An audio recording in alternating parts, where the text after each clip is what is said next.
ልጆቿን በብዙ የፈተኑ ከእድገቷ ያስቀሯት መንግስታት ቢያልፉ እንኳን አብሯት የዘለቁ ችግሮች ኢትዮጵያን ሲያደሙ ቆይተዋል። የብዙ ቋንቋ ባህልና እሴት ደግሞም በብዙ የእርቅና እሴት ባለቤት የሆነ ህዝብ ያላት ሀገር እንዴት ችግሮቿ አብረዋት ዘለቁ? ለምንስ ለትውልድ ተሻገሩ? የሚለው የሚያስቆጭ ነበር። ነገር ግን ያ ቁጭት በልጆቿ ሊፈታ ምክክር የችግሮቿ መፍቻ ያለመግባባቶቿ መፍትሄ እንዲሆን ከ4 ዓመት በፊት ባቋቋመችው ሀገራዊ ምክክር ኮሚሽን የተለያዩ ሂደቶችን አልፎ አሁን ወደ ማጠቃለያው ምዕራፍ ላይ ይገኛል። የተለያየ አመለካከትና አቋም ያላቸው ወገኖችን በጠረጴዛ ዙሪያ ማሳተፍ የቻለው የሀገራዊ ምክክር ሂደት ብዙ መንገዶችን አልፏል። ከተሳታፊ ልየታ እስከ አጀንዳ ማሰባሰብ በብዙ የመከረው ሀገራዊ ምክክር ሂደቱ በዋናነት ልንነጋገርባቸው ይገባል፣ መፍትሄ እናስቀምጥላቸው፣ ለነገ ኢትዮጵያ ታላቅነትና ሰላም ብልጽግናም ያረጋግጣሉ፣ ለዚህም ሊፈቱ ይገባል ያላቸውን ዋና ዋና አጀንዳዎችንም ለይቶ ነው የገባው። የሀገር ግንባታ፣ የሀገረ መንግስት አደረጃጀትና ስርዓት ጉዳይ፣ የፌዴራል ከተሞች አዲስ አበባና ድሬዳዋ ከተሞች ጉዳይ፣ የሃይማኖት ጉዳዮች፣ የተቋማት ግንባታ፣ የህግ የበላይነትና ሰብአዊ መብቶች ጉዳይ፣ ማህበራዊና ኢኮኖሚያዊ እንዲሁም የአርሶ አደሮችና አርብቶ አደሮች ጉዳይ፣ ሙስናና የመልካም አስተዳደር ጉዳዮች፣ የሰላም ግንባታ ጉዳዮች ለይቶ በማሳወቅ ጉዞውን ቀጠለ። ከጅምሩ በአሳታፊነትና በአካታችነት በራሳቸው በተሳታፊዎች አንደበት ሲነሳ የነበረው ሂደቱ ከሁሉም ብሔር ብሔረሰቦች፣ ከፖለቲካ ፓርቲዎች፣ ከወጣቶች፣ ከሴቶች፣ ከሀገር ሽማግሌዎችና ከአካል ጉዳተኞች፣ በውጭ የሚኖሩ ነገር ግን ከሀገራቸው ያልተነጠሉ በውጭ የሚኖሩ ኢትዮጵያውያን ዲያስፖራዎች፣ የንግዱ ማህበረሰብና አርሶና አርብቶ አደሮች ሁሉ ያካተተ 4000 ተመካካሪዎች በአዲስ አበባ እንዲከትሙም ሆኗል። አሁን ላይ ከ1 ወር በላይ አልፏቸዋል። ስለ አሳታፊነቱ ተመካካሪዎች ሀሳባቸውን እንዲህ ይሰጣሉ። ሀገራዊ ምክክር ኮሚሽን በብዛት አካል ጉዳተኞች በተለይ ያስደሰተኝ አካል ጉዳተኞች መኖራቸው በጣም እጅግ ደስ ብሎኛል። በሁለተኛ ደግሞ በዚህ በሀገራዊ ምክክር ኮሚሽን ላይ ሁሉንም አካታች አድርጎ በማሳተፉ ሴቶችና ወጣቶች እንዲበረታቱ ሃይማኖቶችን አካቶ በመኖሩ በጣም እጅግ ደስ ብሎኛል። እድሉ ብዙ የሀገራችን ስትራክቸራል ጉዳዮችን አድሬስ የሚያደርግ ይመስለኛል። ከሀገረ ግንባታ አኳያ፣ ከመልካም አስተዳደር አኳያ፣ ከሃይማኖት ጉዳዮች አኳያ ብዙ ነገሮችን አድሬስ ያደርጋል። እኛ ደግሞ ብዙሃን ነን እንደ ሀገር። ይሄ ምክክር ለኛ ሀገር አዲስ ጅማሮ ነው።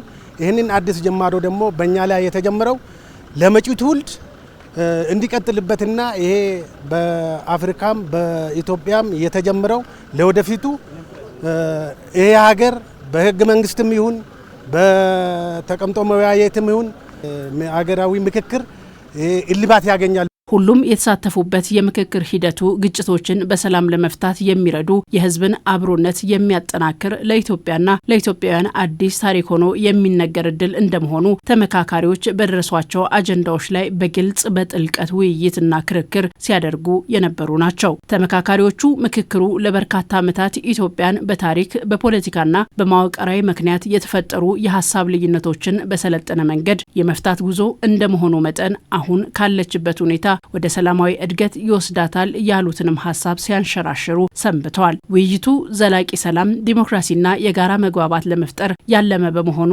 በኢትዮጵያውያን ዘንድም ብዙ ተስፋ የተጣለበት ነው። በአብዛኛው ኢትዮጵያን ያስቀደመ ነው። አንዳንድ የግል ፍላጎቶች ቢንጸባረቁበትም ነገር ግን በአብዛኛው ደግሞ ሰው ኢትዮጵያን የሚሸት ሀሳብ አምጥቷል። ኢትዮጵያን የሚሸት ሀሳብ ሸጧል። ይሄ ሀሳብ ደግሞ መጻኢ እድላችን በተስፋ የተሞላ እንዲሆን አድርጎታል። ምክር ማለት ክርክር አይደለም። ነገር ግን ምክር የሚለውን ቃል በውስጣችን በማጽረብ በብስለት ስንነጋገር ቆይተን አሁን መጨረሻ ላይ ተስማምተን ፊርማችንን ለማሳረፍ በቅተናል። ሁሉም ሀሳቡን እየጣለ ወደ መሃል የመጣበት ሁኔታ ነው ያየነው። በተለይ እኔ የተሳተፍኩበት ቡድን የመንግስት አወቃቀርና ቅርጽ ላይ ነበርና ጫፍ የረገጠ አስተሳሰብ የነበራቸው ወገኖች ከ10 ጀምሮ እኔ ጸሐፊው ነበርኩኝ ወደ መሃል እያመጣን ሰብሰብ እያደረግ ጥቃሩን ሀሳብ የነበራቸው ወደ መሃል እያመጣን ነው የመጣ ነው። ይሄ የሚያሳየው ሁሉም ፍላጎቱን ትቶ ኢትዮጵያን ማስቀደሙን ነው የምናየው። ሁሉም ቦታ ላይ ይሄ ነው የታየው። ሁሉን በአንድ ጥላ ውስጥ ያሰባሰበው የምክክር ሂደቱ ኃይልን አማራጭ ለሚያደርጉ አካላት በምክክር ልዩነትን መፍታት ከመግባባት መደስ ይቻላል የሚለውን የሚያሳይ በመሆኑ የትጥቅ ትግል ሲያደርጉ የነበሩ ሁሉ አስፈላጊነቱን በመረዳት የተሳተፉበት ነው። የትኛውም ግጭት ውስጥ ያለች ሀገር ችግሮቿን የምትፈታው በውይይት ነው። በአብዛኛው ሀገራት ውስጥ ችግሮች በውይይት ተፈተዋል። ስለዚህ እየተካሄደ ያለው የምክክር ሂደት በሚፈለገው ደረጃ ያለምንም ጫና የሚደረግ ከሆነ የሀገሪቱን ችግር ሙሉ በሙሉም ባይባል በአብዛኛው ግን ይፈታል የሚል እምነት አለኝ።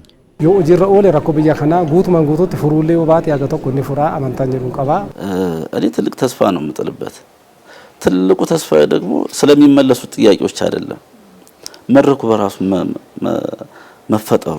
ይሄ ኮሚሽን ኖሮ መድረኩ ኖሮ ከተለያየ የኢትዮጵያ ማህበረሰብ ከታችም ከላይም ያለው አንድ ላይ ቁጭ ብሎ በአንድ መድረክ ሲነጋገር ማየት እና ጽንፍ የረገጡ አስተሳሰቦች መሀል ላይ መጥተው አብረው ቁጭ ብለው በሰላማዊ መንገድ በሐሳብ የበላይነት በሐሳብ ልዕልና አንዱ ለአንዱ እየሰጠ እየተመካከረ ማየት በራሱ በጣም እድለኝነት ነው። ኢትዮጵያ ለመጀመሪያ ጊዜ የራሷን ችግር በራሷ መንገድ ለመፍታት የተለያዩ ሂደቶችን አልፋ እዚህ ብትደርስም ምክክሩን ለማደናቀፍ የኢትዮጵያን ታላቅነት የሚያሳንሱ የኢትዮጵያ የመቻል አቅም ቅስማቸውን የሚሰብራቸው አካላት ግን በተለያዩ መንገዶች ሂደቱን ለማደናቀፍ በብዙ ቢጥሩም ሳይሳካላቸው ቀርቷል። እኒህ አካላት ምክክሩ የኢትዮጵያ ሆኖ ሳለ ወደ አንድ ወገን ብቻ በመውሰድ ሐሰትን በሚያሰራጩበት መንገድ የተለያዩ የማህበራዊ ሚዲያዎችን በመጠቀም ህዝብን ሊያወናብዱ መሞከራቸውም አልቀረም።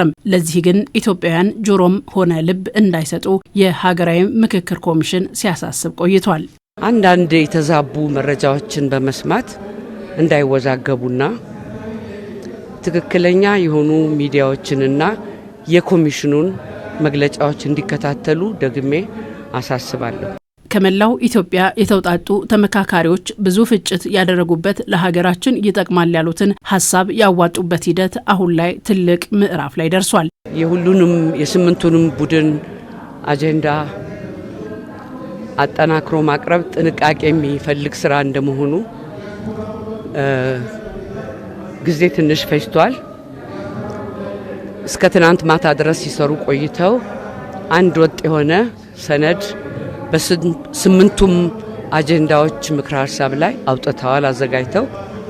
በዛ መሰረት ዛሬ ጠዋት ለየስምንቱ ቡድን እየቀረበ ይገኛል። ጉባኤው በአሁኑ ወቅት በስምንቱ ዋና ዋና የአጀንዳ ዘርፎች ላይ የነበሩ የቡድን ውይይቶችን አጠናቆ የተሰበሰቡ ምክረ ሀሳቦችን በአንድ ወጥ ብሔራዊ ሰነድ የማጠናከርና የማስማማት የመጨረሻ ምዕራፍ ላይ ይገኛል። የምክረ ሀሳቦች ሰነድ ማጠናከር ከስምንቱ የውይይት ዘርፎች እንደ ሀገር ግንባታ፣ የመንግስት መዋቅር፣ የህግ የበላይነት፣ ሰላም ግንባታና ሙስና የተውጣጡ 120 አጠናቃሪ ተሳታፊዎች የቀረቡትን አጀንዳዎች በአንድ ወጥ ሰነድ የማዋሃድ ስራም አከናውነዋል። የቡድን የተለያዩ ውሳኔዎችን በማስማማት የተደራረቡ ወይም የሚጋጩ ሀሳቦችን የማስተካከል ኃላፊነት ተሰጥቶታል። የአጀንዳዎች ስምምነት መድረስ በኮሚሽኑ ሪፖርት መሰረት በጉባኤው የተሳተፉ 4000 ያህል ተወካዮች በስምንቱም ዋና ዋና አጀንዳዎች ላይ ሰፊ ውይይት ካደረጉ በኋላ የጋራ መግባባት ላይ መድረስ ችለዋል። ይህ ውይይቱን ከንዑስ ቡድን ወደ ማዕከላዊ የጋራ መድረክም አሸጋግሮታል። በሌላ በኩል በምክክሩ ላይ የሚነሱ ቅሬታዎችን የሚመለከት